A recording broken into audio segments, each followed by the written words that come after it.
Este es el símbolo de la fortaleza de China en Latinoamérica, el megapuerto de Chancay, en Perú. Estamos hablando del nuevo nexo entre América y Asia y el primer puerto del hemisferio occidental, financiado y operado por China. La empresa estatal china COSCO controla el 60% frente a la minera peruana Volcán, que gestiona solo el 40% de unas instalaciones inauguradas en noviembre de 2024, a 70 kilómetros de Lima. China ya no es solo el primer socio comercial del Perú, Brasil y Chile. Además, coopera con 2/3 de los países latinoamericanos vinculados al programa chino de la Franja y la Ruta. Y esos vínculos generan debate sobre los riesgos de tanta influencia de China en sectores estratégicos de esos países. Encontrar nuevos lugares en los que realizar estas inversiones importantes tiene un sentido económico y tiene también un sentido estratégico. El caso de los puertos es bastante paradigmático porque existe una normativa china que exige que aquellos puertos operados por empresas chinas, en caso de un conflicto bélico y si fuera necesario, atiendan a naves militares. El puerto de Chancay sobre todo representa un modelo iniciático para la traducción práctica de esa relación entre China y América Latina. Son recelos compartidos por altos mandos del ejército estadounidense, pero rechazados por los expertos de la región. En Granada, que es una islita en el Caribe chiquitita, estaban haciendo un aeropuerto. El aeropuerto se estaba haciendo con ayuda de los cubanos. Washington dijo, eso es un punto de desembarco soviético en el Caribe. Invadió Granada y se acabó el aeropuerto de Granada y el proyecto turístico de Granada. Yo no sé si estamos reeditando esa misma paranoia, ¿no? Ahora, ¿qué cosa van a hacer? Los submarinos chinos que van a llegar y entonces 10 millones de chinos van a salir de los submarinos y a caminar por las costas. Dejemos que los puertos sean infraestructura, dejemos que se haga comercio por los puertos. Y si alguien lo aprovecha de otra manera, ¿qué vamos a hacer? Ahora ha sido precisamente Estados Unidos quien ha abierto la puerta a China en Latinoamérica. El regreso a la Casa Blanca de Donald Trump y los modos y el fondo y la forma con el que ha ejecutado sus políticas a lo largo de estos primeros meses ha sido muy dañino para Estados Unidos, sin que el régimen chino haya modificado en un ápice su actitud y su estructura. Se ha encontrado con un entorno comparativamente mucho más favorable, ¿no? Sobre todo que dibuja una paradoja en la que un país con un mercado semicontrolado, con un modelo autoritario, se erige en defensor del libre comercio en tanto que pilar del orden global, y Estados Unidos se dibuja a sí misma como una fuerza disruptiva y proteccionista. Es bastante irónico y es bastante favorecedor para China. Demuestra el desastre que está siendo la presidencia de Donald Trump para los intereses de Estados Unidos a nivel global. Donald Trump parece haber reforzado una tendencia que ya se percibía desde la pandemia iniciada en 2019. A comienzos de 2020, tanto China como Estados Unidos sufrieron una caída significativa de la producción. Pero ahora en Estados Unidos la actividad industrial aún no se ha recuperado, mientras en China se ha disparado. Esa debilidad económica aumenta los recelos de Estados Unidos hacia China. Ante esas reservas, el gobierno peruano asegura que cualquier nave militar extranjera que quiera acercarse a las costas peruanas debe tener el permiso del Congreso de la República. Pero en un conflicto bélico, ¿aguardaría China ese permiso para un puerto que controla al 60% con sistemas computarizados? Lo que la ley china establece es que en caso de un conflicto bélico, un puerto operado por una empresa china no puede no prestar atención o prestar servicio a un barco militar. No, o sea, eso no quiere decir que la titularidad del puerto pase a ser del Estado chino. Lo cierto es que ahora no es eso lo que preocupa al gobierno del Perú ni a los gobiernos vecinos. Ahora, reforzar el comercio y la cooperación con Asia es la prioridad de gran parte del continente americano, de los 33 países de la Comunidad de Estados Latinoamericanos y Caribeños, la CELAC, invitados al cuarto foro China-CELAC en Pekín para impulsar la cooperación al menos hasta 2027. Y volviendo al tema de Shanghái a Chancay, nosotros vemos ahí una gran oportunidad que no solamente es logística, y esto va a permitir un relacionamiento muy rápido y a costos muy beneficiosos entre la costa pacífica sudamericana con la costa pacífica china. Eso es algo central, muy importante. Antes de la apertura del puerto de Chancay, la mayoría de los transportes marítimos desde Sudamérica hacia Asia cruzaban el Canal de Panamá o emprendían rutas aún más largas con escalas en otros países. Ahora, el nuevo puerto ha transformado el comercio transatlántico tanto hacia los puertos de América como hacia destinos mucho más lejanos en Asia. Cruzar de Chancay a Shanghái ahorra 11 días de navegación. Eso, para todos los exportadores que comercian con China, con Asia, eso es un ahorro de dinero fundamental. El megapuerto de Chancay tiene otra ventaja clave con respecto a otros puertos de América. Es un puerto donde no entra nadie, es un recinto cerrado, lo cual impide entrada y salida de drogas.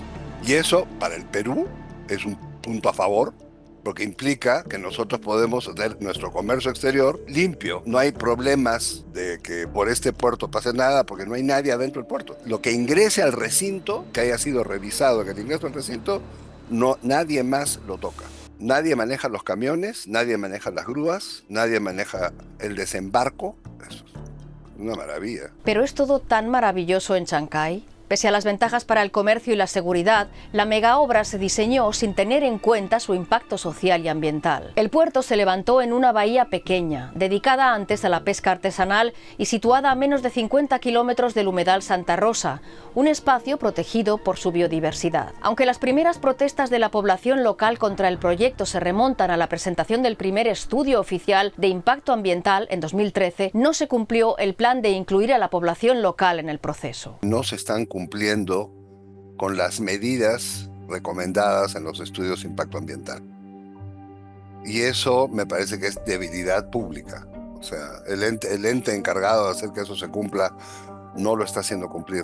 Yo creo que eso en el Perú es evidente. Y en el Perú hemos metido a la cárcel a un montón de presidentes y sin embargo tenemos un gobierno mafioso autocrático. Lo importante es llevarlos a la cárcel. Cuando se quiebra el espíritu de la ley, es importante que el que quiebra la ley sepa que sí hay ley. O sea, eso que ha quebrado no se puede hacer. Porque si no tenemos normas de convivencia social, y las leyes son eso, normas de convivencia social, difícilmente podemos tener desarrollo económico. En la región de Chancay, el desarrollo se encomendó a la compañía china COSCO, que amplió el proyecto mientras las autoridades peruanas cedían influencia. Tras las obras, algunas playas de la zona se han visto muy reducidas por la erosión, pues las barreras del puerto las han apartado del flujo natural de sedimentos, haciéndoles perder gran parte de sus arenales. Lugares antes cubiertos de arena ahora son rocas que rompen las tuberías del puerto, dejando vertidos tóxicos en la bahía. China es un país que ha avanzado mucho a nivel doméstico en los últimos años en la concienciación climática. Y eso, claro, no es el caso fronteras para afuera, ¿no? Corresponde en realidad a los gobiernos y a la sociedad civil de los países receptores articular una demanda, ¿no? A comienzos de 2025, la Asociación de Chancayanos presentó una denuncia ante la Fiscalía Provincial por los estragos medioambientales causados por COSCO Shipping.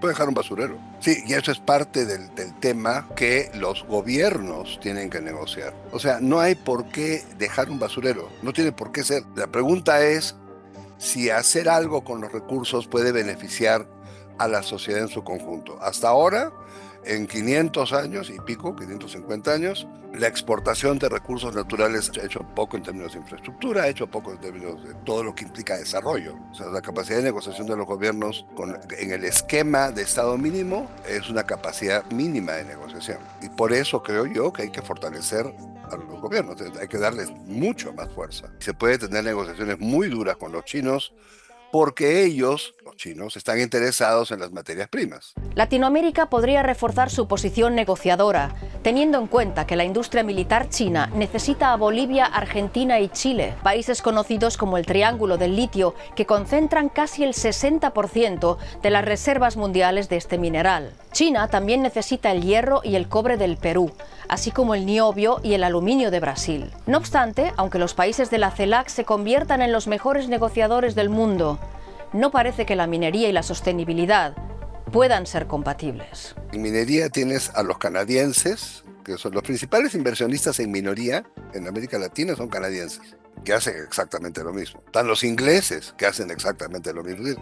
No es un tema de China, es un tema del extractivismo. El extractivismo es así. Y no hay, creo yo, suficiente rigurosidad en la aplicación de las leyes hubo una filtración de petróleo en la refinería de Repsol en Lima, que hizo un daño gigantesco no solamente al norte de Lima, sino al norte del país, porque la corriente va sur-norte y fue llevándose este petróleo que había salido regado por todas las playas del norte y dejó las aves cubiertas de petróleo y los peces cubiertos de petróleo. Es decir, mató la fauna. Y el Estado peruano hizo poco, Repsol, que tiene mucho dinero y mucho poder, hizo poco también, y al final tienes varios años después un desastre, ¿no? Vas a tener el problema de la contaminación de todas maneras. O sea, parece que va a llegar de todos modos. La pregunta ahí es de manos de quién quieres que llegue y cómo haces para contener la contaminación, ¿no? Eso debería reforzar el empeño de Latinoamérica de poner límites a todos los que actúan en sus países, también en las aguas territoriales de Perú, Ecuador, Chile o Argentina, en donde las autoridades se quejan con tibieza de la constante sobrepesca de barcos chinos, que violan acuerdos internacionales y esquilman los caladeros del continente. Los chinos sobrepescan y ahora ¿quién va y le dice a los chinos: no, usted no puede hacer esto? Tendría que ser la Marina de Guerra Argentina. Pero si no hay nadie que le diga al ministro de Marina: oiga, eso me lo pone en orden ahorita, pues nada, nadie hace nada. Hay un espacio de negociación y hay actores que pueden hacer que la negociación sea en serio. Eso ya es bastante decir, ¿no? O sea, es tener una voz más fuerte en la mesa multilateral. Y yo creo que eso es importantísimo. Yo creo que a través de los BRICS se puede lograr más en términos de conservación del medio ambiente y mejoras ambientales. Para fortalecer su posición negociadora frente a China, los países de la CELAC deben ser más conscientes de que para alcanzar la pujanza global que busca, China los necesita a ellos, tanto como Latinoamérica necesita las inversiones chinas. Nuestra mirada sobre China tiene que ser compleja. Y eso implica rechazar visiones utópicas e idílicas. China es un modelo sociopolítico con una fragilidad en términos de legitimidad política. Su modelo económico, que ha sustentado el crecimiento que ha sido vertiginoso en las últimas décadas, comienza a dar muestras cada vez más explícitas de agotamiento en forma de riesgos estructurales como el endeudamiento, la crisis del sector inmobiliario, que representa 1/5 del PIB, la crisis demográfica. El reto es impulsar un desarrollo que no repita los esquemas de dependencia ya vividos con Europa y Estados Unidos. Siempre he creído que si tú no tienes un Estado fuerte, vas muerto. Si tú no tienes un interés nacional, eres sujeto del interés nacional del otro. Y ya nos pasó en el siglo XIX. Ya fuimos sujetos del interés nacional inglés, ya fuimos sujetos del interés nacional estadounidense después de la Segunda Guerra, y cuando parecía que podíamos tener un poco de interés nacional sudamericano, rápidamente llegó la crisis de la deuda y se acabó con el negocio. Yo creo que hay que regresar a pensar nuestros países, desde nuestros países, con nuestro interés nacional, y negociar con China y con quien sea, en términos de nuestro desarrollo y no de su desarrollo. Aprovechar el interés de China, Europa o Norteamérica, pero manteniendo su soberanía y también el control de sus recursos. Ese es el reto de América Latina en el siglo XXI.